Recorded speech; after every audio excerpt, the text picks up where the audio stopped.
What's up, everybody? So we know that Steve Reeves won the 1950 Mr. Universe. There he is with the bronze Sandow.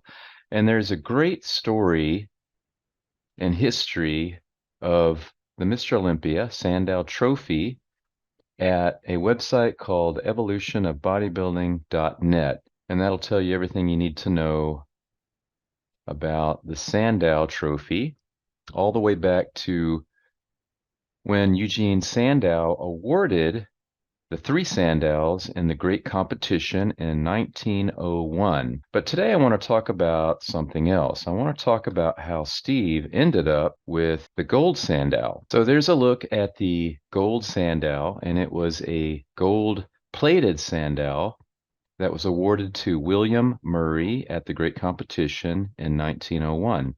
This picture was taken at the 2008 Fitness and Film Festival. And there's a picture of Steve holding the gold-plated or gold Sandow.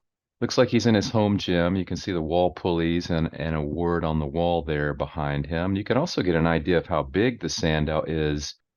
I think this was probably during the Muscle and Fitness photo shoot where Joe Weider went to Steve's ranch in Valley Center and did an article on Steve in 1983, somewhere in there. And I heard that Joe Weider was really eyeballing the two Sandows while he was at Steve's ranch there. As we know, Joe was a connoisseur of collectible items, and I'm sure that these two Sandows caught his eye. It might have been the first time he ever saw them in person. And there's a picture of the two Sandows together, once again at the Fitness and Film Festival in 2008 in sunny San Diego, which I attended with my buddy Joe Vitale. Here's a picture of Steve during the holidays, must have been in the 1990s.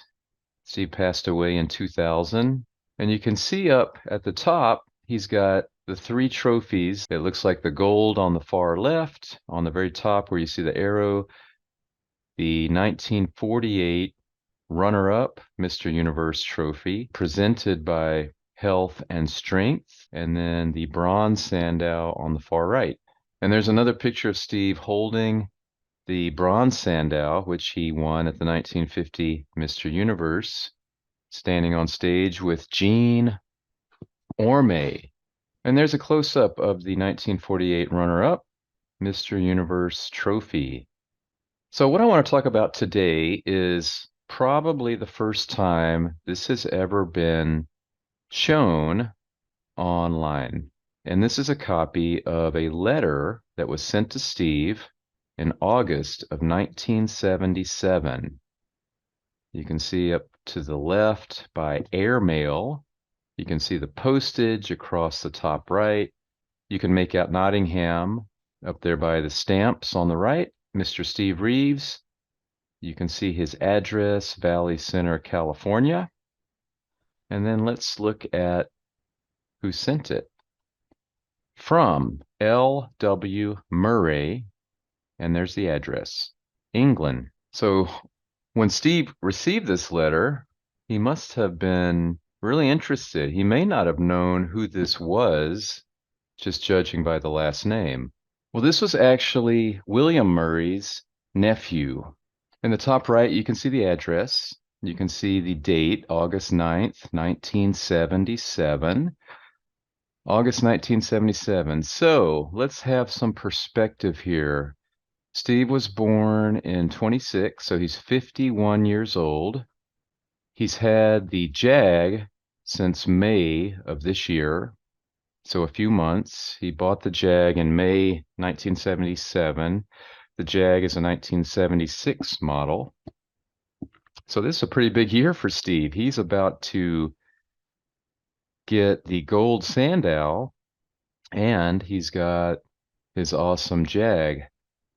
So the letter says, "Dear Mr. Reeves, your photograph with the Sandow bronze statue in a past copy of Health and Strength has prompted me to write to you. You will, I hope, be interested to know that I have the original first awarded to my late uncle, William Lang Murray, when he won the great competition of 1901 at the Royal Albert Hall, London.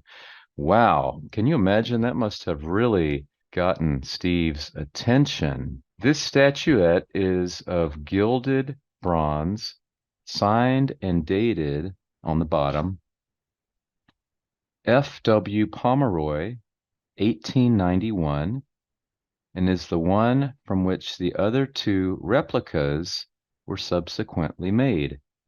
It was exhibited at the 1974 Universe Contest held at London's New Victoria Theatre, where it aroused great interest, and as I intend to offer it for sale very soon, you may feel that it would make a suitable companion for your bronze.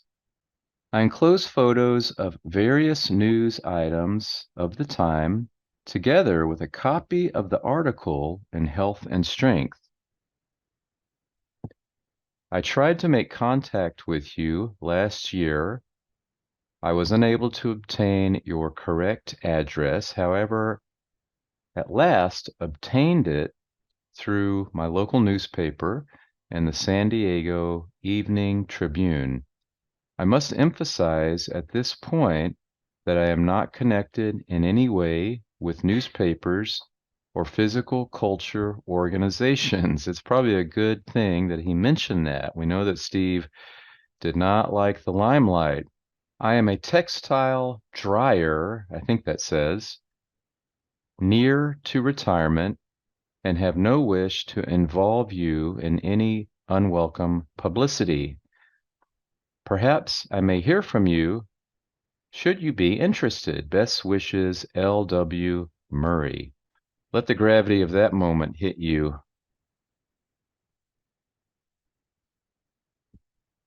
Next, we move on to a newspaper clipping sent to Steve and included with the letter from L.W. Murray, the nephew of William Murray, the first winner of the great competition. And when you think about these Sandows, Sandow himself presented the gold, and I'm assuming the silver and the bronze, to the winners. So to have this statue that was actually held by Sandow is just incredible.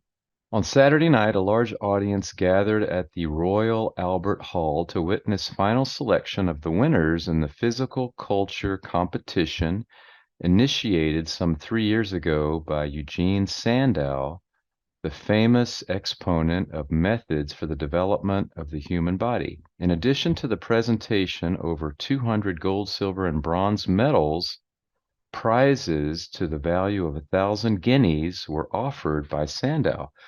Well, I wonder what happened to some of those medals, 200 of them. The first prize, a beautiful gold statuette of Sandow himself by Pomeroy, that was the sculptor. The second and third prizes being silver and bronze replicas of the same. On Saturday night, only those competitors who were the chosen representatives of their countries appeared in the final adjudication. These should have amounted to 150, but only 60 faced the judges, the war claiming the presence of a good many whose names appeared as winners in the preliminary competitions. Before the commencement of the proceedings, the band of the Royal Irish Guards played the Dead March in Saul, which was received by the whole huge audience rising to its feet out of respect for the dead American president. The judges were Sir Charles Laws and Dr. Conan Doyle. Of course, Dr. Conan Doyle is who wrote Sherlock Holmes, with Mr. Sandow as referee. The competitors, who were most picturesquely attired in black tights upon the legs, were bare from the waist upwards except for a leopard skin thrown over the right shoulder. After a preliminary march around the arena, they were divided into heats and successfully arranged on pedestals upon the stage under a strong limelight, each man apparently straining every muscle to show the best advantage under the eyes of the judges who walked around, inspected, and handled the competitors with minute care and vigilance, weeding out all impossible chances until 12 only were left in the final. Of these, after much anxious and lengthy examination, 3 were at last chosen to receive the award in the following order: W. L. Murray, Nottingham; D. Cooper, Birmingham; and third, A. C. Smith, London. The men were undoubtedly splendidly developed, and the fine condition of the competitors generally bore eloquent testimony to the wonderful effectiveness of Sandow's methods of training. The rest of the program was a varied and interesting one, comprising physical culture expositions, Greco-Roman and Cumberland wrestling, fencing, and a fascinating gymnastic display by the Army Gymnastics staff from Aldershot. All the expenses were borne by Mr. Sandow, who has long wished to acknowledge the kindness and hospitality he has received in this country. Every penny of the proceeds most generously goes to the Mansion House, Transvaal War Relief Fund, and the sum handed over should be a handsome one. That's September 16th, 1901, St. James Gazette. Next, we have an article, The Story of the Gold Sandow Statuette. Just prior to the universe, I visited Mr. and Miss Len Murray.